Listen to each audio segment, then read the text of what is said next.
आओ अब आप बुलाओ, आ जाओ। तुम्हें अब वो दिए जलाओगी, दिया है आपके, लग ना जाए आपको। हाँ आओ, चलो चलो चलो चलो, आ जाओ, ऐसे रखो डिम्पी।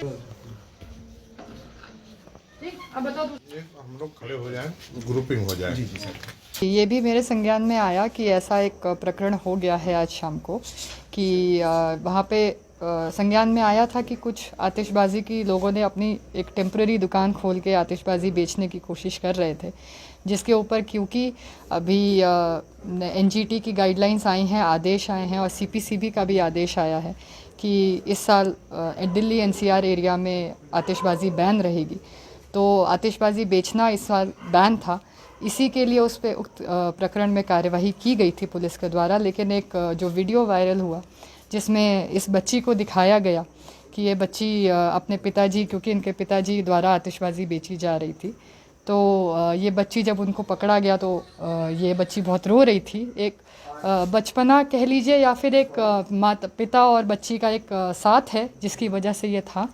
तो क्योंकि बहुत ही हृदयात्मक चीज़ थी, बहुत इमोशनल मोमेंट था, तो हमें भी ये लगा कि हमें कम से कम आज के दिन कोई उदास नहीं रहना चाहिए। स्पेशली जैसा अभी आपको सीओ साहब ने भी बताया कि किसी बच्चे के अंदर ये कोई नकारात्मक भाव प्रशासन और पुलिस के लिए ना रहे कि ऐसा उनके साथ कुछ गलत हुआ। इसी के लिए हमने सोचा कि आज हम लोग, क्योंकि गश्त पे निकले ही हुए थे सब कानून व्यवस्था बनाए रखने के लिए, तो क्यों ना आज बच्ची के साथ दिवाली मनाई जाए। और हम लोगों को भी यहाँ आके बहुत अच्छा लगा, हम लोगों को भी लगा हम परिवार में हैं, और बच्ची के साथ दिवाली मनाया और बच्ची बहुत खुश है। बच्ची को चॉकलेट खिलाया, बच्ची बहुत खुश है, और इसीलिए हम ये उम्मीद करते हैं और इसके साथ साथ एक संदेश देना चाहते हैं सभी को कि दिवाली आतिशबाज़ी के बिना खुशी से परिवार के साथ, दीपों के साथ और मिठाई खा के मनाई जाए तो बहुत अच्छा रहेगा। डिम्पी अग्रवाल। डिम्पी जी, खुश हो आप? हाँ। कौन कौन आया घर पे दीपावली मनाने?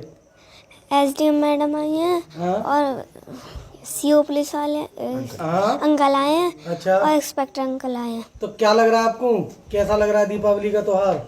बहुत अच्छा। तो पापा आ गए घर पे? हाँ। आपने बेटा, आपने पुलिस ने कुछ कहा था? नहीं। अच्छा, वैसे ही रो रही थी आप? क्यों रो रही थी? पापा को पुलिस ले जा रही इसलिए?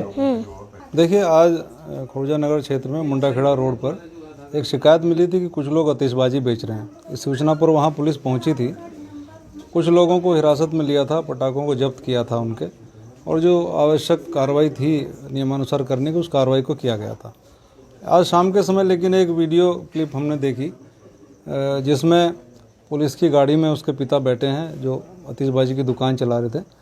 पुलिस उनको लेकर जा रही है और बच्ची दुखी होकर गाड़ी का दरवाज़ा पीट रही है। ऐसी स्थिति में हालांकि विधि के अनुकूल पुलिस कार्रवाई कर रही थी, लेकिन परिस्थितियां ऐसी थी और बच्चे की जो स्थिति थी उसके दृष्टिगत पुलिस से थोड़ा संवेदनशील और मानवीय व्यवहार अपेक्षित था, जो कि उस समय नहीं दिखाई दिया उस क्लिप में। इस पर हमें भी कष्ट हुआ, उच्चाधिकारियों भी नाराज़गी प्रकट की, और एसएसपी साहब ने, जो मुख्य आरक्षी हैं उस क्षेत्र के, जो उस समय मौजूद थे, क्लिप में दिखाई दे रहे हैं, इस कृत्य के लिए उनको लाइन हाजिर भी कर दिया है। ये सब प्रक्रिया थी, लेकिन एसडीएम साहब और हमें ये महसूस हुआ कि बच्चे का मन क्योंकि कोमल होता है, हालांकि उसके पिता को कोई गंभीर अपराध नहीं था, कुछ देर बाद ही थाने से जमानत देकर छोड़ दिया गया था, लेकिन बच्चे का मन कोमल होता है, कहीं पुलिस के प्रति कोई नकारात्मक भाव उसके अंदर ना रह जाए, पुलिस की छवि उसके दिमाग में ऐसी ना बनी रह जाए कि पुलिस बहुत सख्त होती है, व्यवहार अमानवीय होता है। तो हमने निर्णय लिया कि हम ही बच्चे के साथ कुछ चलते हैं उपहार लेकर, उसी के साथ त्यौहार मनाते हैं। तो इसीलिए हम लोग यहाँ आए थे। हम एसडीएम साहब हैं, थाना प्रभारी हैं, बच्चे के साथ हमने कुछ समय बिताया, बहुत अच्छा लगा। हमें भी लगा कि शायद हम अपने बच्चे के साथ कोई त्यौहार मना रहे हैं, और बच्चे की खुशी तो आप देख ही रहे हैं किस तरह बच्चा खुश है। एक संदेश भी छिपा है इसमें कि त्योहारों की खुशी मात्र आतिशबाजी से नहीं है, खुशी मनाने के और बहुत साधन हैं, और वो खुशी आपको बच्चे से बात करके इसकी आंखों में, इसके चेहरे पे दिखाई दी होगी।